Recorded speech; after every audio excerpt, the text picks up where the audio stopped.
The Constitution, America's most sacred document. So why does Donald Trump think it's time to get rid of the Constitution? To turn America into something our founders never envisioned. Generations fought to protect our constitutional form of government. It's what makes us different, better, unique in the world. What patriot would throw it away? Why would you put America in the hands of a man who doesn't believe in it or them?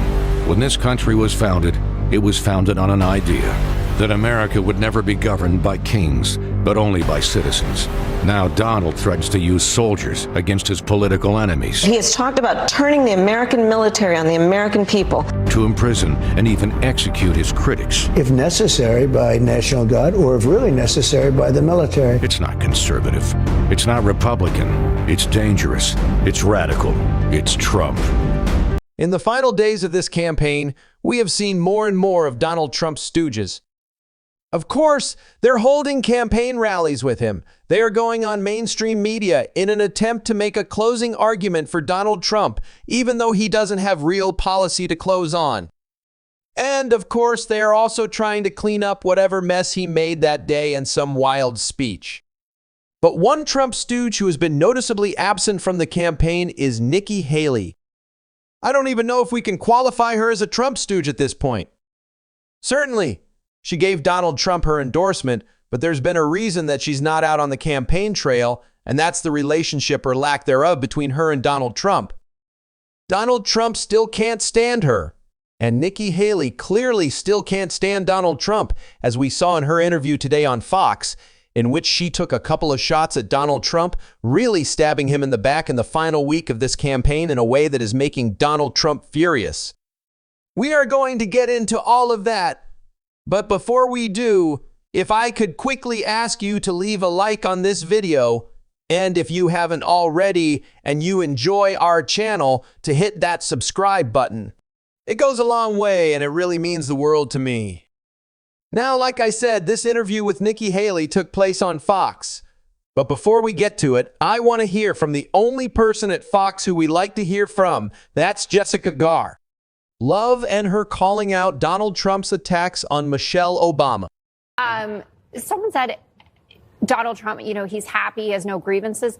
The man complains about everything. Today, his closing message, I won in 2020, his biggest grievance that he was robbed of the presidency. The New York rally was a love fest. And also Michelle Obama was so mean to me. Can you believe that? You stand up there, you're making a closing message. You're doing pretty well out there. And you want to complain that Michelle Obama is a big meanie? Come on. Jessica, he gives out 1,000 messages.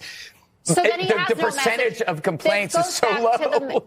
It's really not. But this goes back to something that I said the other day, which is then we should just not take Donald Trump seriously. If you're just going to hip hop to another thing. Take her seriously? I am going to take her seriously. You're kidding. A woman who allowed our border to be invaded, who's got 300,000 kids lost and isn't even looking for them or talking about them? I'm going to take a woman who was vice president during an economy that produced more jobs, got more people health care. What, the 800,000 jobs that they lied about? They didn't lie about that. Donald Trump had a downward revision of over 500,000 jobs. You said nothing. The jobs totals under the Biden-Harris administration is higher than it was under the Trump administration, taking out COVID even. Really? One thing I will say. Why does everybody think she's terrible on the economy? They don't compared actually. To him? She's tied, and in some polls, she's even ahead on how to handle inflation. Yes, on the economy. Really? We got to move on, but I want to give you credit. You're almost there. Pay less attention to Trump's words, more to his deeds. Okay, I don't enjoy his deeds either. Can I say one thing, though? I'm concerned about the location of using the ellipse. If, like I said earlier, Donald Trump is sending out his stooges to try to make his closing argument in this campaign, but like Jessica said, Donald Trump doesn't really have one. It's just grievance. It's anger. He is attacking whoever got him the most upset that given day. And I think today he might end up attacking Nikki Haley, considering some of the things that she said during this interview, really stabbing Donald Trump in the back in one specific moment, doing something that really just left me confused. And we're going to get into that, but first let's start with this clip of Nikki. They were right to denounce the comedian. They need to go and tell Puerto Ricans how much, they do value them. They need to tell Latinos that, but they also need to look at how they're talking about women. I mean, this bromance and this masculinity stuff, I mean, it borders on edgy to the point that it's going to make women uncomfortable. You've got affiliated PACs that are doing commercials about calling Kamala the C word, or you had speakers at Madison Square Gardens, referring to her and her pimps. That is not the way to win women. That is not the way to win people who are concerned about Trump style. This is a time to talk about the economy. This is the time to talk about immigration. This is the time to talk about national security. And this is the time to talk about Kamala Harris. I really hope this advice does not break through to the Trump campaign, but she is right. Donald Trump continues to hemorrhage female voters in his campaign, and he is only doing it more so with what she put as like this bro speak that is happening all across his campaign. Of course, he only wants to appeal to men, but in doing so, he is really being quite off-putting to women, especially in the ways that he attacks Kamala Harris. We saw a lot of that during his MSG rally, but one specific comment that was made during that rally really has a lot of people set off, and rightfully so. Nikki Haley called that out right here. So when you look at these things, it has got to be a story of addition. This is not a time to have anyone criticize Puerto Rico or Latinos. This is not a time for them to get overly masculine with this bromance thing that they've got going. 53% of the electorate are women.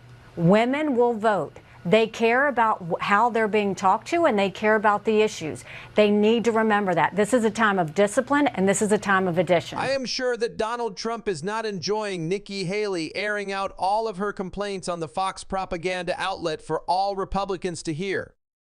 Brett actually asked during this interview, when was the last time they spoke?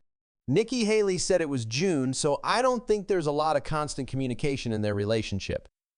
One specific moment really revealed to me how Nikki Haley views Donald Trump and their relationship when she was asked this.